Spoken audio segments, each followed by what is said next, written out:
હવે એવી વાત સામે આવી છે કે ડાયમંડના એક વેપારીએ સોના સ્વરૂપે રામ મંદિર માટે સૌથી મોટું દાન આપ્યું છે।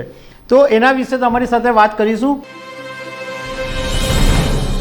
નમસ્કાર દર્શક મિત્રો, અયોધ્યામાં બની રહેલા રામ મંદિર માટે અત્યાર સુધી દાનનો જે આંકડો સામે આવ્યો હતો એમાં કથાકાર મુરારી બાપુનો આંકડો લગભગ 18 કરોડ રૂપિયાથી ઉપર હતો।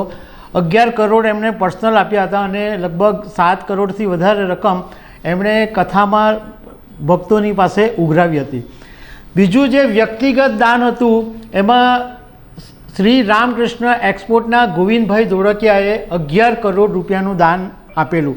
આટલી વાત અત્યાર સુધી સામે આવી હતી, પરંતુ હવે એવી વાત સામે આવી છે કે ડાયમંડના એક વેપારીએ સોના સ્વરૂપે રામ મંદિર માટે સૌથી મોટું દાન આપ્યું છે। તો એના વિશે તમારી સાથે વાત કરીશું। મારું નામ રાજેશ શાહ છે અને તમે જોઈ રહ્યા છો ખબર છે .com।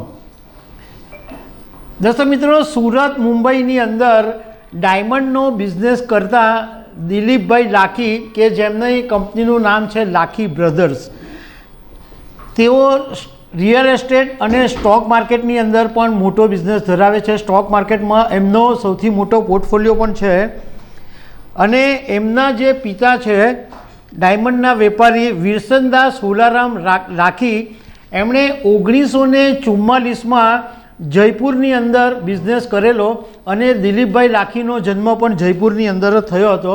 પરંતુ દિલીપભાઈએ એ પછી મુંબઈ, સુરત અને એ સહિત દેશભરના અનેક શહેરોની અંદર ડાયમંડનો બિઝનેસ એમણે વિસ્તાર્યો અને સાથે સાથે રિયલ એસ્ટેટ અને સ્ટોક માર્કેટની અંદર પણ એમણે મોટું યોગદાન આપ્યું।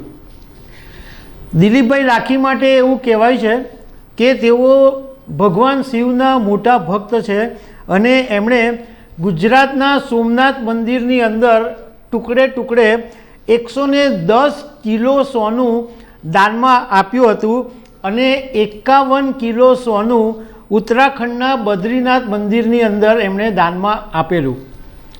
હવે એ વાત જાણવા મળી છે કે દિલીપભાઈ લાખીએ તેમના પિતા વિરસનદાસ હુલારામ લાખીના નામે અયોધ્યાના રામ મંદિરની અંદર 101 કિલો સોનું દાનમાં આપ્યું છે।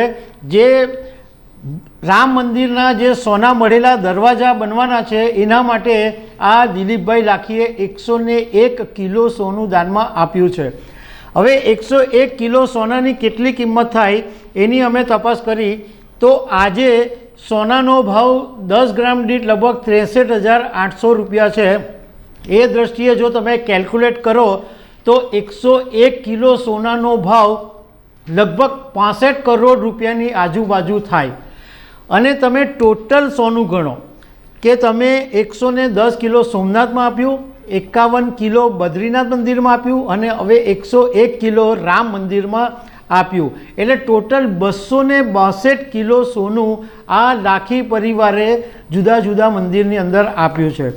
હવે આ બાબતે અમે લાખી બ્રધર્સના સુરતના પાર્ટનર છે ભીખાભાઈ ધામેલિયા, એમની સાથે અમે વાત કરી તો એમણે કીધું કે જ્યારે આખા દેશના લોકો રામ મંદિર માટે ઉત્સાહિત છે અને કંઈક ને કંઈક પોતાની રીતના યોગદાન આપી રહ્યા છે, દાન આપી રહ્યા છે, તો અમને એવું લાગ્યું કે જ્યારે આ ઐતિહાસિક પ્રસંગ છે તો આ ભગવાનના દરવાજા સોનાના હોવા જોઈએ। એટલે અમે એવું નક્કી કર્યું કે અમારે અયોધ્યાની મંદિરની અંદર 101 કિલો સોનું દાનમાં આપવું છે। એટલે દિલીપભાઈ લાખીના પિતા છે એમના નામે આ 101 કિલો સોનું દાનમાં આપવામાં આવ્યું છે। બીજું, દિલીપભાઈ લાખી માટે એવું પણ જાણવા મળ્યું છે કે એમણે 2013ની અંદર 350 કરોડ રૂપિયાની અંદર કેડબરી હાઉસ પણ ખરીદેલું। અત્યાર સુધી જે દાનના આંકડા સામે આવ્યા છે, કોઈ બીજાએ મોટું દાન આપ્યું હોય ખાનગીમાં તો એ ખબર નથી, પરંતુ જે આંકડા સામે આવ્યા છે એમાં આ દિલીપભાઈ લાખીએ 68 કરોડ રૂપિયાનું જે સોનાનું દાન આપ્યું છે એ સૌથી મોટું છે। તો દર્શક મિત્રો, આવી અનેક વાતો સાથે અમે તમને મળતા રહીશું। Thank you very much.